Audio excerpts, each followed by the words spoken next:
What a beautiful life. All that I've got is all that I need. I got you, baby, you got me. What more could I ask for? Beautiful life. Beautiful life. I got what a beautiful life. Beautiful life. Listen, I woke up this morning, y'all. The sun was shining oh so brightly. I thought about how good this life is. Back in the day, it wasn't always like this. I think about the things we done been through. I think about the place that I come from. It wasn't always easy, so every day I'm thanking God for the beautiful people everywhere I go. I just need to see your smiling faces at my show. And when you're feeling real love from the family, every day is a gift, y'all, that's all I need. What a beautiful life. All that I've got is all that I need. I've got you, baby, you got me. What more could I ask for? Beautiful life. Beautiful life. I got a beautiful life. Beautiful life. Happiness, you know, it feels real good, y'all. For us to get it, then we gotta work hard, y'all. Every day. And don't pay attention to the things they say when they tell you that you can't make it, but you can if you try, y'all. When life is rough, I know sometimes you wanna cry, y'all. Just keep the faith and don't question. Ain't no need of stressing. Your life is still a blessing. It's not about the cars, the money, or the clothes. You can believe these things will only come and go, but when you're getting real love from everyone you meet, it's a blessing, y'all. It's magic, y'all. What a beautiful life. All that I've got is all that I need. I've got you, baby, you got me. What more could I ask for? Beautiful life. Beautiful life. I got a beautiful life. Beautiful life. And now we all been blessed to be here, so it ain't no need for stress. We don't worry about the things that we can't control. We just pray and hope for the best. You don't need a whole lot of money. You don't need no fancy car. You ain't gotta be famous or a movie star. Just be happy with who you are.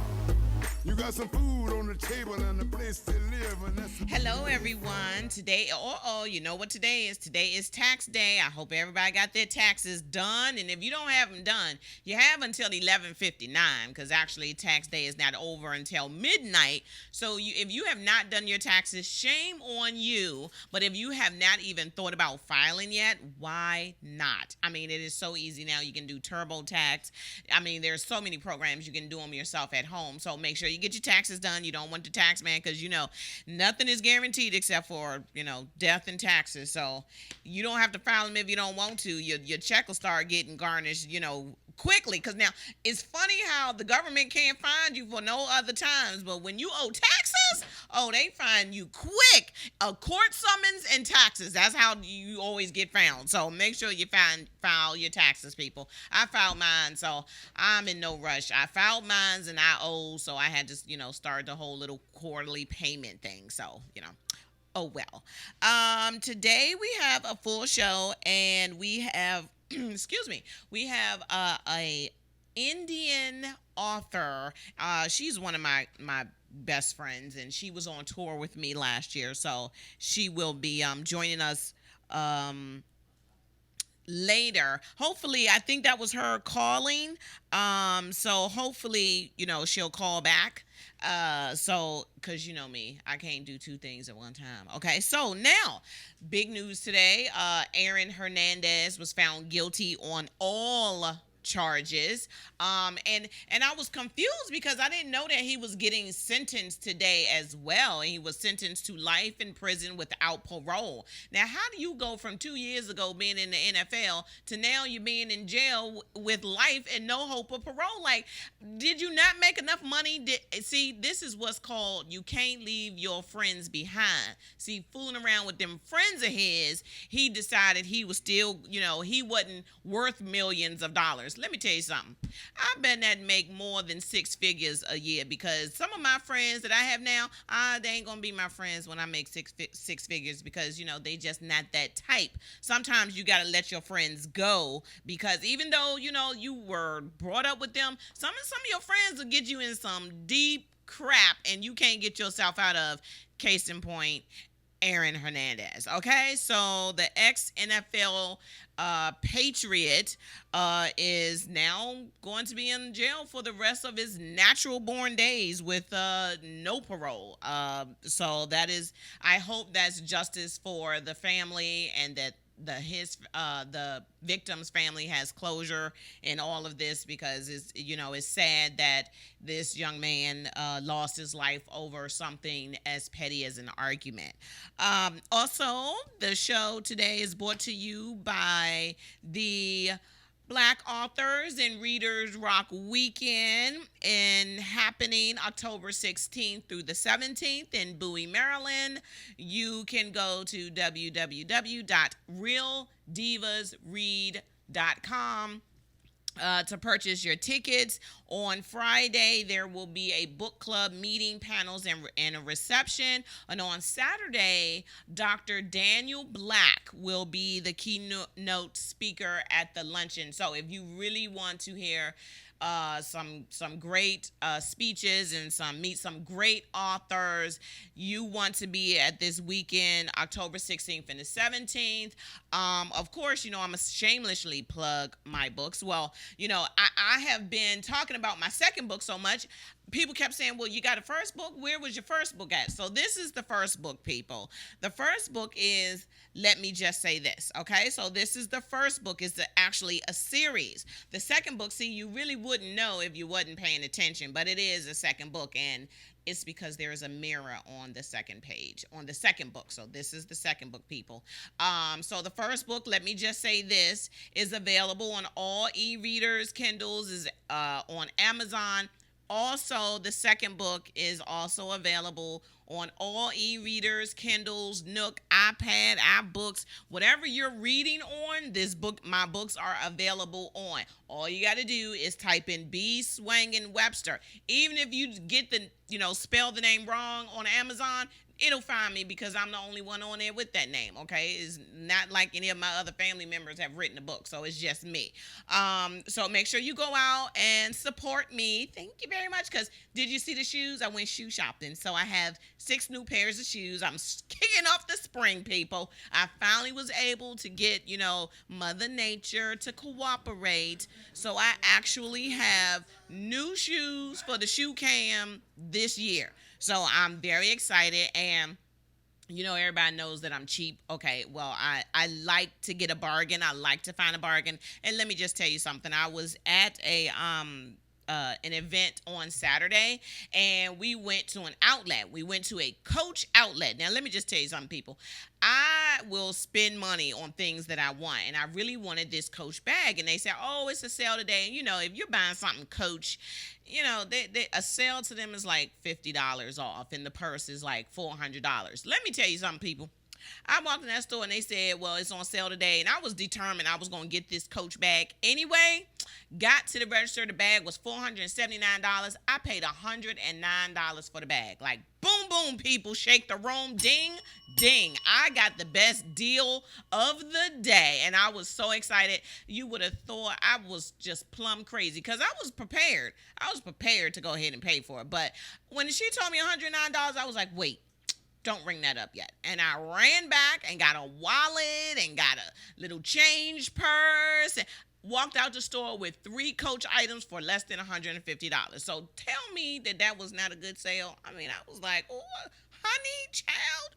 Ooh, Lord. So, if you can find a deal. And a while ago, I had a guest on my show who said that if you ask for a bargain, most of the time you'll get it. Well, I have been using her tips, and I went shopping for a dining room set, and the guy said, oh, it's on sale. You can get all 6 pieces, the table and the table. No, it was 6 pieces. The table, the leaf, the extension, and 4 chairs for $1,700. And I said, well, that doesn't work for me. And the guy looked at me and he was like, I'm sorry, what? I said, that doesn't work for me. And it was really, really nice because the set not being on sale was like $2,200. And I was like, well, $1,700 just doesn't work for me. And I want the little buffet. I said, so if I got the buffet, could I get all of that for like $1,800? And he was like, well, I don't know if I could do that. Maybe I could do the table and the chairs for 16. I said, if you throw in the buffet and I pay no more, I said, I pay 1,700 free delivery, you got a deal. And his eyes lit up like a Christmas tree. Do you know I walked out of there with the buffet and 6 chairs and the table. They threw in 2 chairs because that was part of the deal. And I was like, okay, see, this whole bargain shopping as for a deal, I will throw out quickly. Look, my daughter's in the military. Do I get a deal for her? Do I get a discount because my daughter's in the military? Oh, I do? Okay, well, do I get double the discount because my father was in the military? Well, apparently you can only use the military discount once. So, I switch it up. I'll use my daughter and then I'll use my father. Now that I'm expecting twins, and guess what, people? Found out the delivery date. I'm going to be a Nina to twins on May 4th, a boy and a girl. Let me see if I can remember the names. Justine and Justin Jr. Wait a minute. Is it Justina? Wait a minute. It's Jayla? Okay, I know it's JJ. The initials will end up being JJ. So it's a boy and a girl. So I will be a Nina to twins on May 4th. So I'm going out to Vegas this weekend. The baby shower is in Vegas. Like, what better place to have a baby shower? I could go gambling on Friday night, win a few $100s, come on back. Because a double stroller costs $742. Like a double stroller for twins. So, like, really? How you going to charge the extra just because a child just happened to get pregnant with twins? I see why these people always be advertising these little GoFundMe things. I'm thinking about starting a GoFundMe page for being a grandmother of twins. I think I need some extra cash or something. So today, I feel like I've been rambling because I've just been waiting. But today we are going to talk. Now, the reason why her name is Puja. And I don't even know if I am saying her name correctly. So when she calls in, I hope I'm saying her name correctly. Puja Guha. And the reason why I wanted to have her on is because she is an Indian of Indian ethnicity. And if you Google authors of Indian ethnicity, there are maybe 12 that do fiction. Now, there are plenty that are doing, like self-help books and books on India and things like that. But there are not many that do fiction. Another author that is going to be on the show is his name is A.X. Ahmad. I think he says it with an H, so it's Ahmaed. Paula, I know you're listening, so if I'm not saying it correctly, just, phonetically spell it and put it on Twitter, and then I'll know. So he will be on the show too, and he wrote a book about a Bollywood murder. Now, it's not real, but when I was talking to him, he had this newspaper, and I was like, oh my goodness, this woman is, somebody killed her, and he went through this whole story, and then he said, oh, you do know that it's fiction. Well, how was I known to know that if you giving me a newspaper? If you give me a newspaper, I'm thinking it's news. I'm thinking it's real. I'm thinking, oh my God, this is news, and this is an India newspaper. Well, I was just wrong, and he was wrong for tricking me like that, and it wasn't even April Fool's Day. So, and hi Bob, because he's watching every week now, Mr. R.L. Stein, but he told me I could call him Bob. So hi Bob. Also, I'm trying Heather Graham is going to be on the show. F. Paul Wilson will be on the show. And end of this month for my birthday, Eric Jerome Dickey will be on the show. So see, April is a good month for me because what is it, y'all? It's my birthday month, and I'm still waiting on Twizzlers, Pixie Sticks, and whatever else you want to give me. So now, don't make me call you out, people. You can send it to the station because somebody sends me flowers every week. So if you don't want to send me flowers, which I do appreciate, but you could send me like a little gift basket of goodies. Everyone in the station would love that. I'm just saying. And, the people next door, they have some really, really great food. And I just got to say this. The people next door, the business, the restaurant next door has the best shrimp tacos ever. Well, maybe they're not called tacos. But I think they are soft tacos or burritos or something like that. But it was shrimp. Oh my gosh, I was back in the back the day that I had the marathon session here on WLVS. I was on like 4 different shows that night. I was back behind the curtain, and I swear to goodness, I was like licking my fingers. I think I bit my finger at one point because the food was so good. And they had this soda, which is like a fruit punch soda, which was very odd, but it was so good.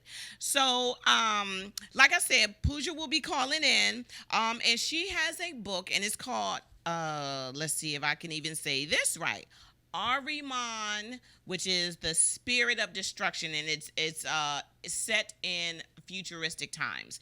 So, the reason why I really wanted to have her on is because when people write books, write fiction, they have a tendency not to do research. But my thing is, okay, if you're writing a book that's in the future and her book is set in 2021, how do you do that? How do you make that transition to say, oh, okay, you know what? I'm going to write this in the future and this is what's going to happen, because you have to create a universe on your own. And the president of the publishing company that I'm with, she went to Austin, Texas last week, and she learned tricks of the trade for publishing and for authors and for marketing. And what she learned was research is good if you can do it online, but most times you want to talk to someone. Last night I was at an author's dinner, and it was an FBI expert on how to detect if someone is lying. And he said that most time when a person will lie, they won't openly lie to you. So here's how you can tell. Well, most people, if you're a parent, you know when your kids are lying. Did you do your homework? Yeah. See that beginning part that they said before? Yeah. They really were thinking about whether they were going to tell the lie. So if it's just, because he said that there's always just a direct answer, a yes or a no. If you ask someone a question, did you do your homework? Yes. Did you take out the trash? Yeah, I think I did. I'm not sure. I think I did. So if you are talking to someone and they say, I think, I might, I could have, that means they're telling you a lie, people. You can be your own lie detector test. Now, don't go to the people wandering around in the street and go say, hey, let me ask you a question, and then try to, detect the lie on them, because that might end up in a fist fight. Don't call the station, because I'm not responsible for that. You're on your own. Now, do it with your kids. Do it with your mate. Well, you might not want to do it with your mate, because they might lie and you might not be prepared for that lie. Where you been? See, yeah, right there. Right there, he or she's going to tell you a lie. So don't ask those questions of your mate if you really don't want to know the answer. But ask it of your kids. Your kids won't know. All you have to do is say, really? You took out the trash? You did your homework? Okay, let me see. When they start to tell you something extra, oh, okay, well, I'm going to go get my homework, but first I got to go do this, and I have to, oh, but didn't you ask me to do this? Oh, you wanted something. Okay, yeah, when they start telling you all that extra information, they're buying time because they're lying. There was an example that he gave that said that there was a bus driver that had hit a student. They asked the bus driver, did you hit the student? The bus driver said, not that I can recall. Not that you can recall. It's either yes or no. Did you hit the student or didn't you? Well, I'm not really sure if I did or not.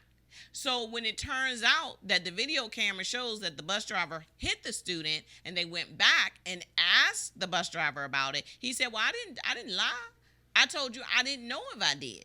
So, now that I'm thinking about it, I think I did. I think I did hit him. Like, really? You still think you hit him? It's either you're pregnant or you're not. Or you're black or you're white. You're not you could be mixed or, biracial or whatever. But it's either one or the other. You can't not hit someone. Like, if I throw something at my intern right now, I can't say, well, I think I might have thrown something at her, but I'm not quite sure. And I'm so glad she's here. She wasn't feeling well last week, so she had a little bug. So she's back. Oh, and she's graduating, May? In May? Oh, next month. Wow, I forgot. next month is almost here, people. Because why? Because it's my birthday month, and I know.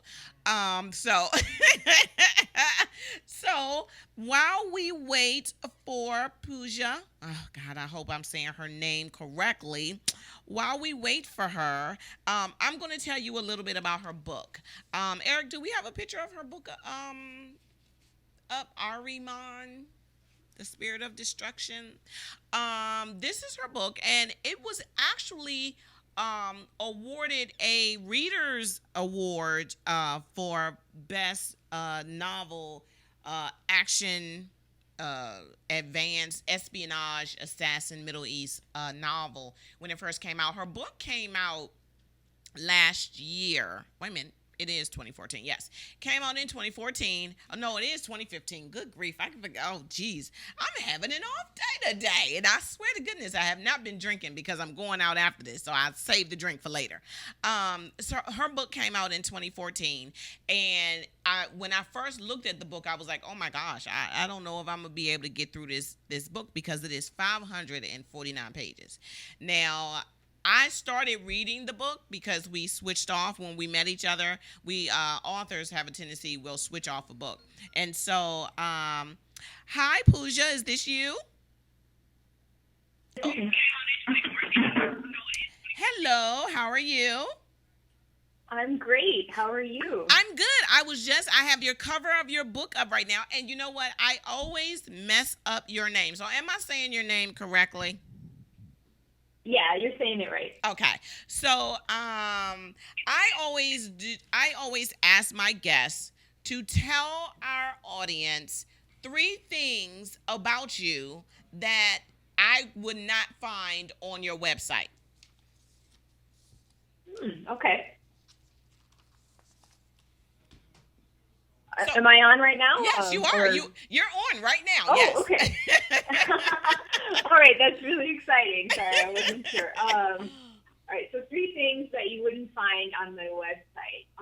So one of the things is, and I don't think this is on my website.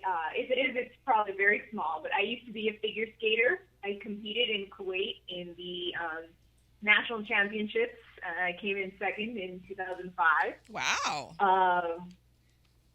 Sorry, in 2002, excuse me. But yeah, so that was a lot of fun. I still love to skate. I wish I did it more, but it's hard to access sometimes. Right. And yeah, just location of rinks and setting the time aside and stuff. But that's one thing that's a really fun hobby of mine. Another thing that I would say that might be kind of listed on my website, but I don't think is totally clear in terms of how I view myself. So my husband and I have had a lot of conversations about this, which is that I really grew up everywhere. Okay. So I was born in Kuwait. I moved to Toronto when I was a kid. I moved back to Kuwait, and I've lived in San Francisco and Paris and London. And so this has created, and now I live in D.C., and this has created a really interesting identity for myself. So, am I American? Yes. Am I Canadian? Yes. Am I Indian? Yes. But I also am not any of those things in the way I would have been if I had grown up in one place for most of my life. Okay. Well, do me one favor. Turn your computer down because I can hear the feedback from it a little bit. Oh, sorry about that.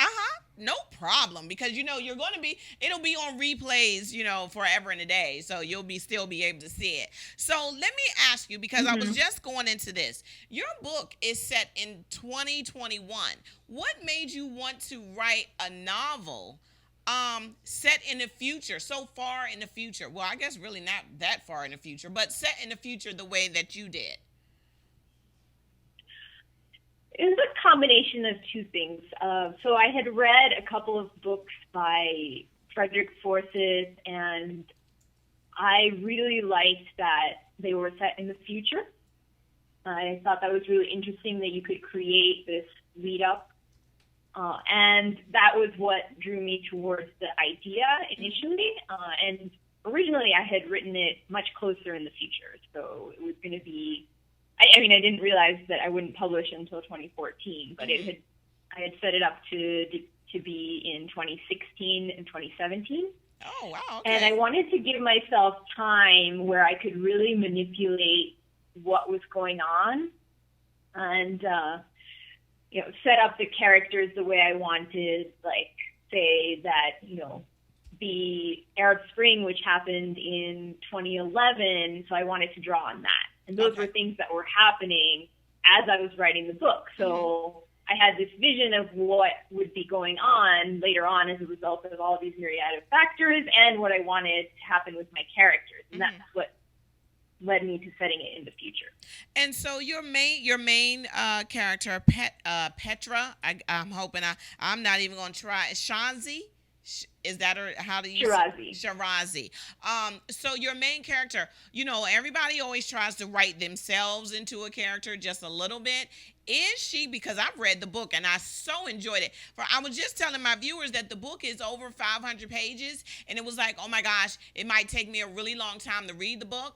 But remember, you gave me the book at my book launch, my first book launch, last August. I read that book in a week. And I couldn't believe, and the reason I read it in a week is because I forced myself not to read it in 2 days. So, so how is she anything like you? Is Petra anything, does she have any of your characteristics or any of your qualities?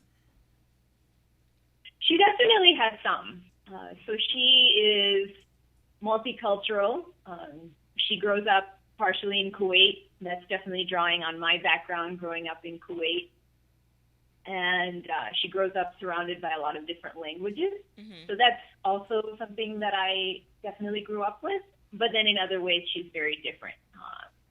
The chain of events that lead her to becoming a spy are very different, of course, from my life. Although my friends do joke that I'm a spy.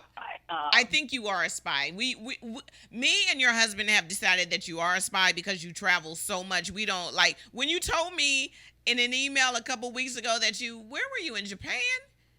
No, you were in Japan. Vietnam. Vietnam. Yeah, like who? Like really? I'm like, really? This girl is a spy. I know she is,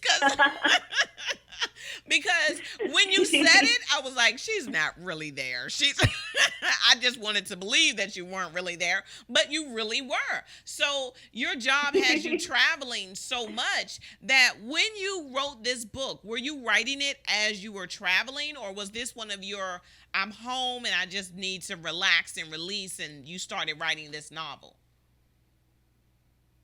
I definitely was traveling some while I was writing this. So the bulk of the book I wrote when I was living in London, and I spent a lot of time in Paris on weekends. So at that time I was in grad school, and my now husband, then boyfriend, was living in Paris. So I definitely wrote a lot on the train and at home in London, and then also during the month when I wrote the first half of the book, I remember I went to New York, and then before I finished it a few months later, the first draft, that is, I traveled to Kuwait and India in the middle, and then back to Paris and back to London. Now, I actually finished it in Paris. Was it your intention to make the book set in Kuwait, or did that just happen? It was definitely my intention. So the original idea that started me writing this book was related to certain nuances in the Kuwaiti political system. So Kuwait, as a Middle Eastern country, has a very conservative Islamic population in a way, but also a very multicultural foreign population. And then on top of that is a parliamentary. Uh-oh. What happened? Okay.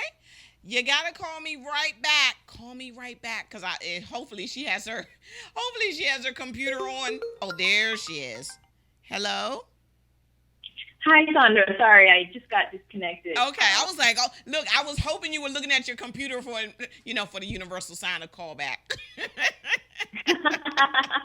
So, okay, so it was purposeful that you were going to set it in the Middle East. Now, because I don't know a lot about the Middle East, was there any vetting that you had to do because it was set in the Middle East? Did you have to go through governments or anything like that? No, that's also part of the reason I wanted to set it in the future, so I could create readers that didn't necessarily exist at the time when it would be out and published. Mm-hmm. And so that gave me a little bit more flexibility in terms of how I, critiqued the current state of government in different places and Mm-hmm. things like that. So, so I know that you were working on a follow-up to this novel. So where are you in that process? I have finished you could call it the second draft, Mm-hmm. but I need to do a couple more really thorough edits and then take it through a couple of beta readers and my editor before it can go out. I was originally planning on this summer, but I think it will be more towards the end of this year for that book, Mm-hmm. in the fall, hopefully. And then I have another book that'll come out this summer, which is a separate book. It's more of a family drama that I've been working on. Oh, really? Okay. So, care to share any of that? Does it already have a title? I am still working on the title. Mm-hmm. It really hasn't come to me this time. So it was originally set in a very particular place in the Middle East, and because I was very openly critical of the government there, Mm-hmm. I had to kind of create a fictional country. And so my original title doesn't work. Okay. So I have to come up with something new, and I haven't done that yet. Okay. So I've asked my editor to brainstorm with me Okay. as she's editing. So let me ask you. So you are indie published, right? Correct? Yes. Okay. So Yes. what have you found to be the most difficult in publishing your first novel? The most difficult part is really getting a handle on all the marketing for me. Mm-hmm. Now, I think that remains constant to a degree with any type of publishing, Mm-hmm. although indie publishing places a little bit more of the burden on the author. Mm-hmm. And so that's one of the things. I mean, social networking has been something that didn't really come naturally to me when I first published, and I've tried to have more of a presence, but it's something that I struggle with putting the time aside for. Mm-hmm. I'm much better at talking to people and stuff like that, but putting everything online, I need to do more of it, and have it not be, when other things get busy, the first thing that goes away. Right. Now, because it is set in the Middle East, are you finding it hard to find avenues that will carry your novel? Oh. Well, I mean, so most of my sales have been from Amazon. Mm-hmm. For the paperback, I wish it was more readily available in the Middle East, Mm-hmm. but that's quite difficult to navigate. So my book was banned in Kuwait. Wait, what? It was at the banned? end of last year. And Okay. it's kind of funny because, the readers at the ministry, they didn't actually read the book, is what it comes down to, right? Because it's actually pretty positive on the Kuwaiti government and the monarchy, which is very progressive. Uh-huh. Constitutional monarchy that's very progressive. And so I was surprised that it got banned in Kuwait, and I wasn't really sure how to react to that. But So how did you? I'm glad they're not banning me from Right. Kuwait, I guess. How it did you? comes from that? How did you find out that the book was banned in Kuwait? They sent you a letter? No, they didn't. So I was bringing a few copies in. My family and I were going to meet with a couple of bookstores and then just give a few copies to some of our family and friends in Kuwait, and I got stopped at customs, and they opened my bags and found the books. And so on the cover of the book are these towers, and those are Kuwait's national towers. Okay. And there is an explosion. Of course, it's just purely illustrative. There isn't an explosion at Kuwait Towers, but it was meant to convey the symbol that this is in Kuwait, and then that this is a spy novel and all that stuff. But the general reaction was, we need to vet this, and then after they vetted it for several weeks, it was, okay, we're not going to allow these books to be released from our customs. Really? So you can't even give it to your family members? I mean, I can, but I wouldn't be able to officially do it. So, wow. So now, now, are they going to stop it at the level of an individual book? No. But if they find it, then they'll take the books. There's no legal action or anything. It'll just be confiscating. wow. I guess I'm confused. I guess, couldn't that be a good thing? Like, you could say, buy the book that was banned in Kuwait, or I don't know. It seems like that could be a good marketing thing for here in the States or something. Yeah, I think it would be good. Let me tell you, if my book got banned anywhere, I'm pasting that all over the cover of the book and saying, you want to read the book that got banned in a foreign nation. Something like that would make, sales, because I see it all the time. All right. I think that's a really good idea, yeah, especially putting it on the cover. I will go back to my designer and do that. I would. So now, here in the States, have you been able to get your books, and everybody is fighting to get their book into Barnes & Noble, but have you been able to do that? So it's available at Barnes & Noble online. Uh-huh. Most of the stores aren't stocking it right now. Okay. Now, and because, I've been talking to a lot of indie authors lately, how are you going about your distribution? Or do you even have distribution? Because, a lot of indie publishers don't, but a lot are now finding it easy to find a distributor. So I'm distributing the ebook through Amazon, and initially I was on Smashwords, which was distributing to all the other ebook sites. Amazon has some preferential things for exclusivity, so I have since made it only Amazon. Okay. But the print book is distributed through CreateSpace and through Ingram. So it's generally available to bookstores and stuff, but I've been planning on, talking to some of the smaller bookstores and things and trying to get them to stock the book. I just haven't been able to. It's hard with all the travel and stuff, basically. Right. So are you, right now, are you still, in the middle of your heavy travel season? And when you do travel, if it's not Kuwait, do you take your book along with you? I do take my book along.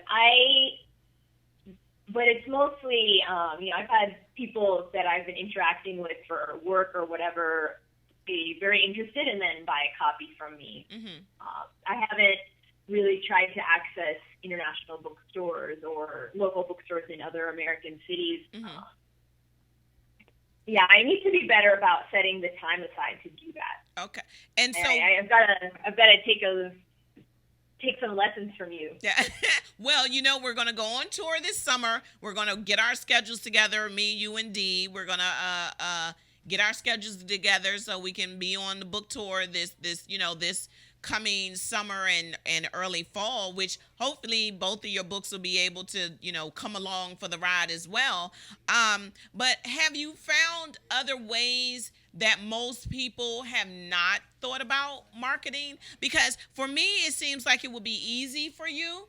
And I don't know if that's a misconception that I have, because I would think, okay, I gave the statistics that I had only found 12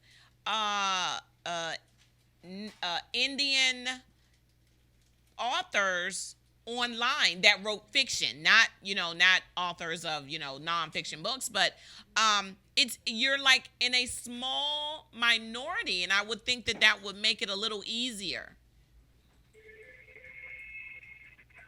I haven't really tried to use that in my marketing, but that's a very good idea. Mm-hmm. That's definitely an angle that I haven't really explored. Mm-hmm. So now that Ahriman, the Spirit of Destruction, is out, and you said that the second book, and what is the name of the second book? It's going to be some derivative of The Return, but I Okay. haven't fully decided. I've been playing around with either using Farsi or Arabic, but also having it be recognizable, so I haven't picked exactly yet. Okay, so do you see, since this is going to be the second book in this series, do you have a number in mind for this series for Petra? It's going to be at least 3 books. I haven't decided if how many more it will be. I had an idea, actually, while I was in Vietnam for a 4th book. Mm-hmm. And it could be either with Petra or a totally separate series. But I guess we'll see how sick I am of the characters by that point. And let me ask you, I've met you, and so let me just tell my viewers, she's a petite little thing. But this whole espionage and the assassins that she has in this book, I'm thinking this can't be the woman that I met. So what made you want to write assassins and thrillers? Like, why aren't you writing like, a cute little mystery or something? I think it's been heavily informed by what I read growing up. I stole all the books off of my dad's bookshelf. John Grisham, Tom Clancy, Michael Crichton, Robin Cook, Frederick Forsyth, and I just devoured them. I mean, I was maybe reading them when I was like 10, which is probably a little bit young, actually. I've reread many of them since, and I know that I have gotten a lot more out of the themes behind the action. Right. But so those were, what I loved to read, along with classics, which is completely the opposite end of the spectrum. Mm-hmm. And so that's what kind of led me, I guess, to it. I mean, when I thought of the idea for Ahriman, it really just came to me. I was in Kuwait on vacation. I was living in New York at the time, and I just had this idea about the Kuwaiti political system, and I started to run with it. Well, and so when you, what does your parents think? Are they proud of their baby girl that she's an author, she's a published author now? They're both very proud, and they've been wonderfully supportive. I think it was harder for them to wrap their head around when I decided that I wasn't going to take a full-time job so that I had time to write. They had some hesitation there. Really? Do they really hire consultants to do that kind of work? But other than that, they've been super supportive, and obviously since I've been very lucky with paid work, and so your have career, been able to really run with this. So your career, did you tailor your career so that you could still be an author? Yes, definitely. So when I was in graduate school, so I did my second year of the program in London, and I started looking at options where I knew I would have flexibility of my time. Mm-hmm. And luckily, international development is an area where there are a lot of consultants and contractors, and I didn't want to become a full-time staff anywhere. Mm-hmm. And initially, it was just an idea, and I've been lucky enough to be able to make it happen. And so I've kept full control over my time. I'm able to write every day, and it's been wonderful. So you write every day. So are you one of those authors that set aside 2 hours in the morning, or do you just write until you get tired or the ideas stop flowing? I set myself a word target. Mm-hmm. So when I have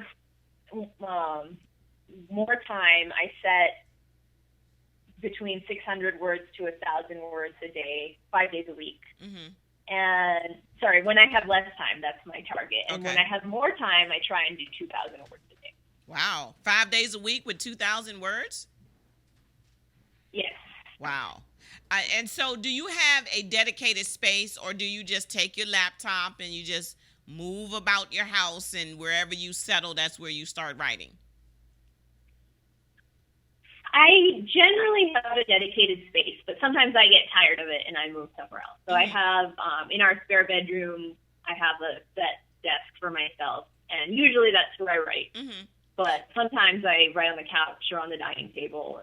And do you move have around. something that you like to do when you're writing? Like for me, I like to have music on. So I have to have some kind of music. It doesn't matter what music. I just have to have music on. So do you have anything? Oh, music and tea. So I have to have tea and music. So do you have anything that helps you in your writing process?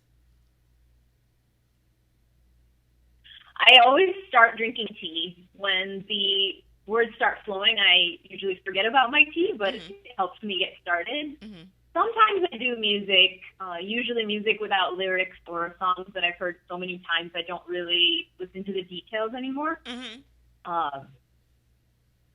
But sometimes I don't. Okay. So Sometimes the noise really helps me get started if okay. I'm, especially feeling resistance to writing that day. Right. Oh, yeah. Because do you outline or do you just free write? I am a complete pantser. I Yay! just start. I'm not the only one. Right. Yeah, and I think it entails a lot more work at the editing stage, but I couldn't do it any other way. Yeah, me either, because it's like if I feel that if I'm doing an outline, it's limiting what I can do. So I'd rather just be able to write it and then go back and say, oh, okay, that didn't really make any much sense. So let me change that. But it seems to work for me too. So tell my viewers where they can find you online. I know you're on Twitter. I'm on Twitter and I'm on Facebook. And I have a website. It's pujaguha.com. And your Twitter handle is the opposite. Is At Guha. Guha Puja. Right, because at first I was like, well, she's not on Twitter, but I see her. And then I you know how you read something that really isn't there. So I was reading your name as it was, not the way that that your Twitter handle was. So she is on Twitter and you are on Facebook. You have a great website, and you do a blog. Are you blogging every week or once a month or?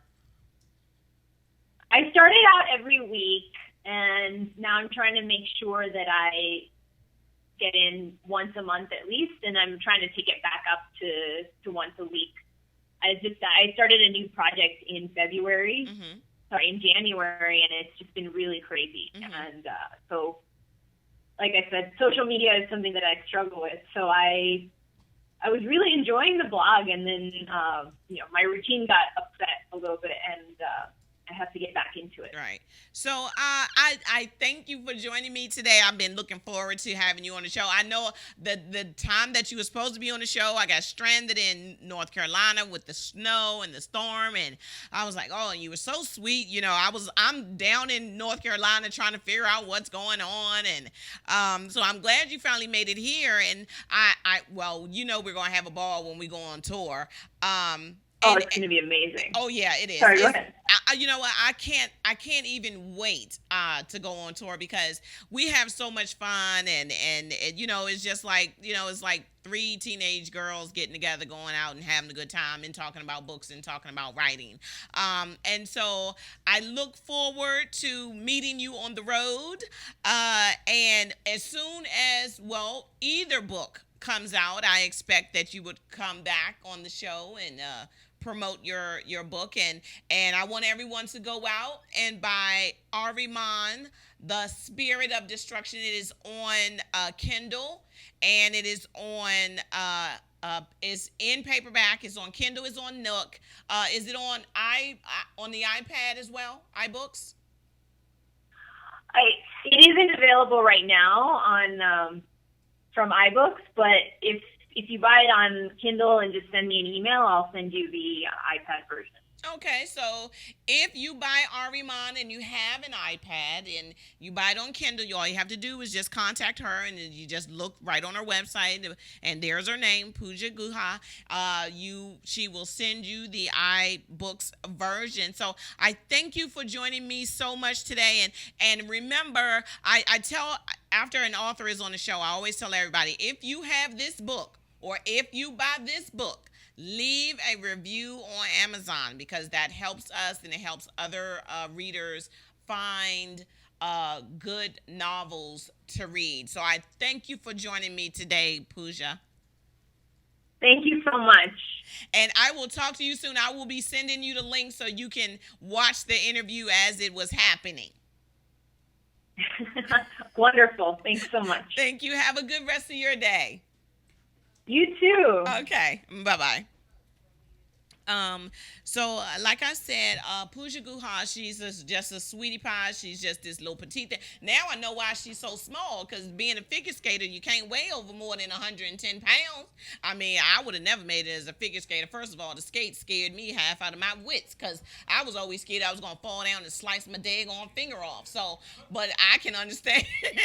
I'm like, I just have these weird things, and it's just not even, I'm not even going to tell you what happens when I drive home, because I go under I think 3rd Street Tunnel, and I always get caught right underneath the tunnel where the tunnel and the overpass, and I always seem to get caught right, not quite under the bridge, and I keep thinking something's gonna fall off the top and just hit me and kill me instantly in my car, and so I always try to make sure I'm all the way under the bridge.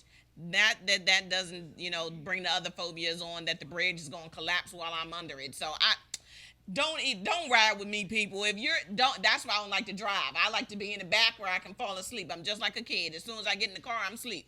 However, I'm not sleeping at night. I've been up for 3 nights in a row so far, and I'm taking this new medicine. So, hopefully I'll get some rest soon. But if you're looking for a great read from you know what? I'm going to do it for her. Buy the book that was banned in Kuwait. You want to buy this book because maybe the Kuwaiti people knew something that they want you to know that's going to happen in the future. So go out and buy Puja Guha's novel, Ariman, The Spirit of Destruction. The character Petra Shirazi. Let me just tell you, I'm glad that this is not, my friend Puja, because the things that this woman does in this novel is like, wow, I don't want to meet her in the dark alley anywhere. So make sure you pick up a copy of her novel. Make sure, I'm a shameless plug again, make sure you pick up my novels, people. Novel number 1, Let Me Just Say This, and novel number 2, Let Me Say This Again.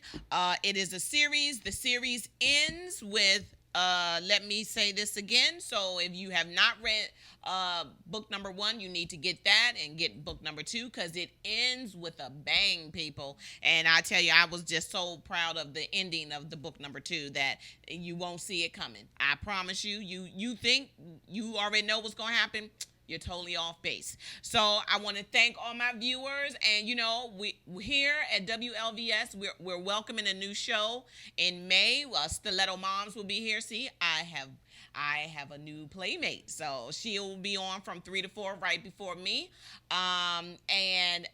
Tonight you're going to see Kay Lowry Moore at 9 p.m. on Conversations and Confessions. And at 10 is Mutariq and Friends on the Anti-Dating Show. And as always, here at WLVS, we're in all 50 states. We're in over 32 countries. We have the best programming ever. So if you want to watch shows as they're happening, or if you want to go onto YouTube, because all you got to do is type in WLVS, and mostly everyone is putting their shows on there after they do the live version. So until next week, I want to thank my intern for being here today. Thankfully, she feels better, and I'm thanking Paula for joining us, and Carmen, and Miss Pat. Miss Pat is the one that went with me to the Coach store this past weekend. I thank you all for watching, and remember, it's my birthday month, and I'm living a beautiful life. I hope you are too. See you next week. What a beautiful life. All that I've got is all that I need. I got you.